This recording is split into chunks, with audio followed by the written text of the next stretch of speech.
guys, welcome back to my channel. If you are new here, my name is Heather McCarthy, if you don't already know that. And today's video is going to be a little bit of a reintroduction, why I disappeared, coming back, and just updating you on our homeschool and what has changed and why the changes were necessary. So if any of that sounds interesting to you, or if you've just missed this channel, please comment down below and just say, hey, welcome back, whatever you want to say it down below. And if you are new, introduce yourselves because I would love to get to know you. But let's go ahead and get into this video.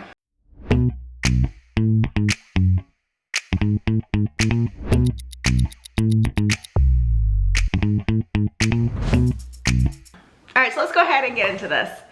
If y'all have been around my channel, you probably realize I disappeared for a few months from this channel.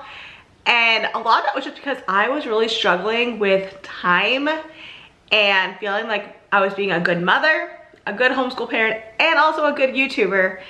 And one of the things kind of had to fall out for a little while. And of course, that was YouTube. My daughter's the most important thing, so obviously YouTube doesn't win compared to her. So that's why I disappeared. Essentially, I was just completely overwhelmed with like life. My daughter's at an age where she is kind of extremely difficult. I'm not gonna lie, 3 has been much harder than I expected.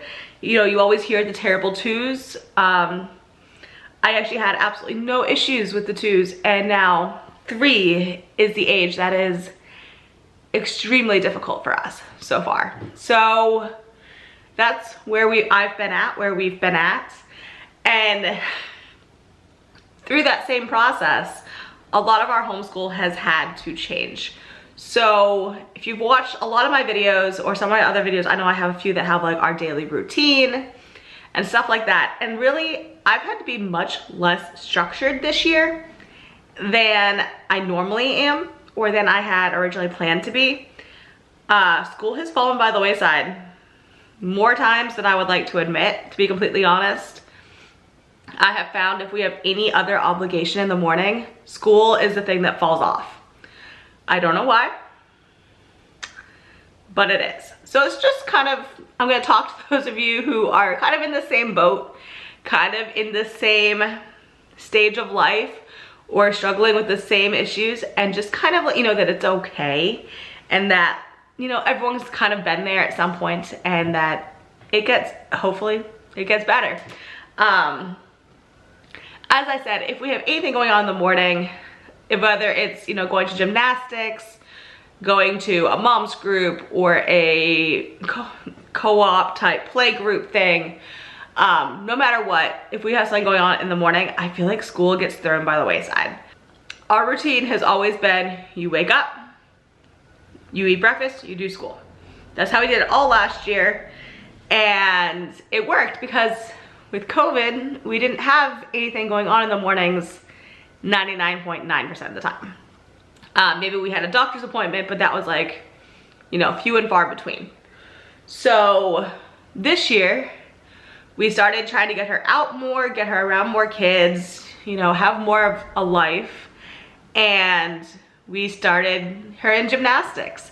And I started going to a mom's group that has childcare, so she has other kids to play with as well.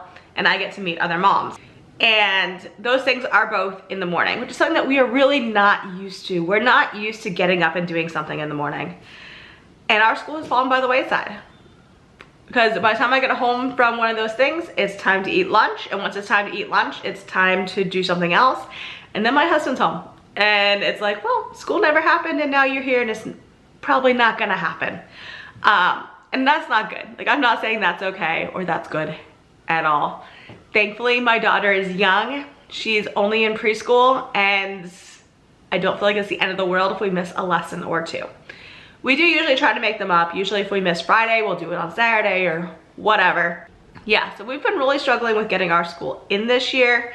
And something that I have done recently is try to just cut down what we are doing. So I had added some things in this year because I wanted a longer school day to prepare for kindergarten next year. You know, I felt going from 15-20 minutes to the hour or whatever it's gonna take for kindergarten might be a shock to our system. So I was trying to gradually increase our school time this year so that it's not such a big jump next year. I don't know if that's rational or makes sense, but it made sense in my brain. Yeah, all of those things have pretty much fallen off. We are doing Abeka Preschool. I don't know if I already said that. We are using Abeka's preschool curriculum, and we are back to doing like the bare basics, doing exactly what is in the curriculum, not adding in reading, not adding in, I was adding in extra handwriting. I pretty much cut everything that wasn't Abeka's preschool curriculum. And we do still do the Good and the Beautiful doodles and scribbles or whatever it is handwriting book, which she enjoys. Her favorite class is handwriting, apparently. So we did add that back in. We do those two things, and that is pretty much it. Originally, I was adding 2 books a week to be read aloud at school time. It's not happening. So now, instead, we are grabbing a chapter book a month or 2, depending on the length of the book, and reading them at bedtime instead of trying to read them during school time, because like I said, during school time, it's just not happening. Her attention span's not there. My patience isn't there. We're just clashing, and it's just not happening. So we did adjust and do our read alouds at nighttime instead, and we're just doing longer read alouds. We're doing more chapter books instead of picture books. We've always read to her at night, so it's nothing new. It's not a new habit for us to read at night. It's just a change in what we are reading. During actual school, we've actually even cut down our Bible. I know that sounds, I don't know, maybe that's not crazy. Maybe, I don't know. We used the Abeka Preschool Bible, and there was a lot of singing and memory verses, and yeah, we cut that right out. I don't know. If you are someone who is a big proponent of memory verses and you comprehend, I mean, I know why it's important, but why it's so focused on in the preschool level, please comment down below, because I wasn't raised with that, so I have no idea. But to me, what they were expecting my 3-year-old to memorize was extreme. Like John 3:16 in full on Old English, like King James Version. To me, that was just a bit, she's 3. She can't say half of these words. How is she gonna memorize them? So we cut that out pretty quickly, just because I was like, I couldn't memorize this. I am 35. Oh, I keep thinking the flag is my hair, but no, it's the flag. I couldn't memorize this. I wouldn't remember it. Why am I trying to force her to? Was kind of my chain of thought. So that was the first thing that went from our homeschool. That was the first thing. I was like, I'm getting really frustrated because she's not remembering it. It's getting me angry and upset. And I'm like, why am I angry and upset over this?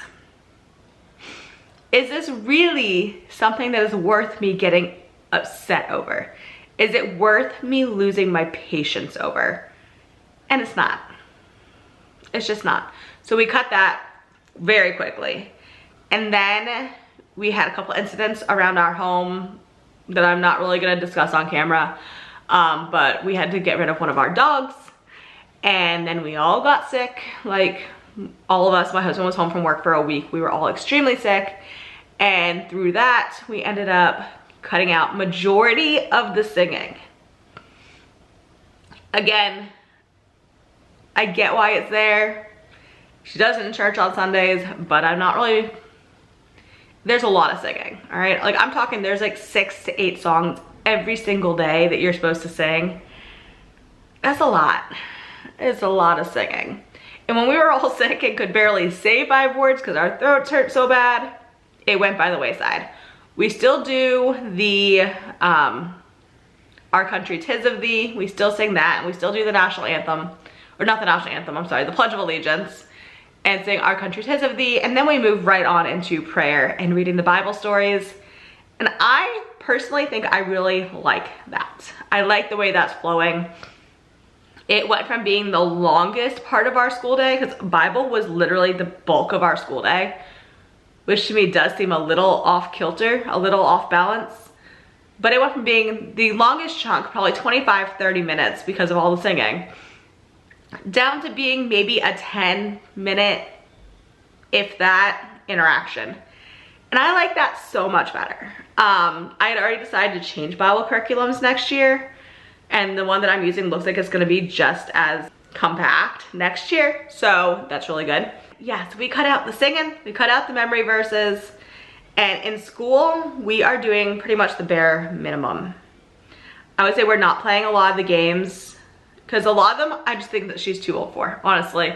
When I read them, I'm like, either she's not going to enjoy this because it's weird or like silly, like fishing in a fake pond. Okay, I get where that would be enjoyable in a classroom setting. It's not gonna be enjoyable in my home setting. So we haven't really done that. We've substituted more, let's go look at the real pond, because we have a pond in our backyard, if you didn't know that. So let's go outside and look at the real pond and look at the fish and the ducks. We've done more stuff like that and less of the projects that are activities that are written into the curriculum. So yeah, and I've also just really started giving myself a little bit more grace with it and letting myself miss a day or skip a part of the curriculum or skip over something that I think is just too advanced.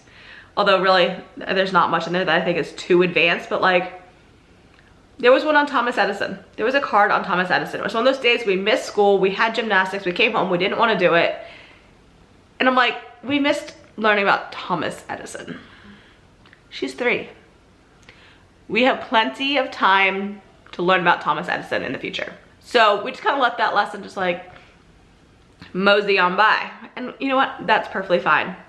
So if you are struggling with a section of your life, a season of your life that is really difficult, like ours has been, you know, dealing with toddler. If you're dealing with toddlers and other children, I can't imagine how much harder it is. Dealing with loss or just bad things happening. I'm really trying to be vague about what happened in our household. But yeah, if you're just dealing with bad things happening and like you need a break, you need some space, take it. I will say that's one of the things that has made these past few months feel good for me. I didn't feel guilty because I wasn't on YouTube, which normally I would have felt really guilty. Didn't feel guilty. I just kind of gave myself the grace to be like, that's not what I need at this time in my life. That is the one thing that I can cut at this season in my life, and it's okay. So just give yourself that grace as well. If you are struggling with these seasons, not everything is life or death. If you cut out a small portion of your curriculum, it's not life or death. If you cut out, I don't know, cut out YouTube, cut out a hobby, cut out a commitment that you made. I have passed up so many opportunities and commitments in the past 2 months because I'm just like, I don't have the ability to do it all. If that's what you need to do it and don't feel guilty, because that was something I've always struggled with, is being posed an opportunity and saying, you know, no, I really don't have the time to do that right now. I really don't have the mental capacity to do that right now. I've always struggled with that. And finally, and I don't know what's really changed, but finally I had the ability and the desire, I guess, to just say, I'm sorry, I need to focus on me and I can't do that. And it's been really nice. Like, I'm back to YouTube now. I'll probably be back with regularly scheduled videos Tuesdays and Thursdays or something. Oh no, I'll figure out a schedule. It'll be posted in the description box. But you know, to be able to take a break and step away and not feel horrible for it was so nice. My husband's work was offering me opportunities to work with the families, and to flat out say, I'm sorry, I can't right now. While yes, I would love to. I love working with the military families. I love working with other people. I love working within my husband's command and volunteering within the command. But I don't have the ability to right now. I just don't. My brain can't handle anybody else's stuff. It just can't. And I was finally able to admit that. Like, my brain can't handle your drama. My brain has my drama.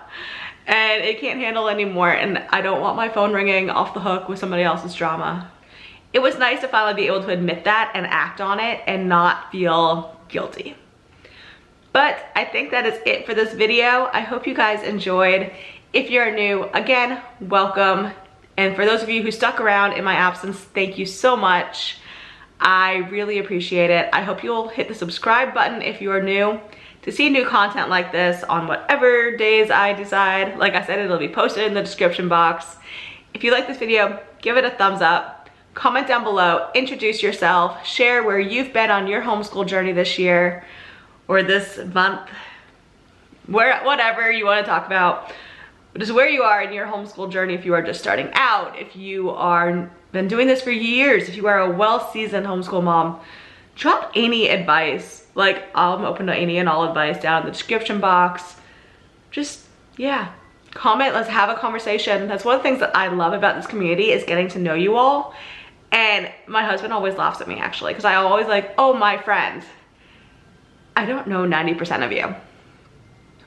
I've never met 90% of the people who comment on my videos, but my brain still always goes, oh, my friends. So that's how I feel like we are here. A friendly community, and I love it. So comment down below, let's have some conversations, let's make some friends, and I hope I'll see you guys in my next video. Bye, guys.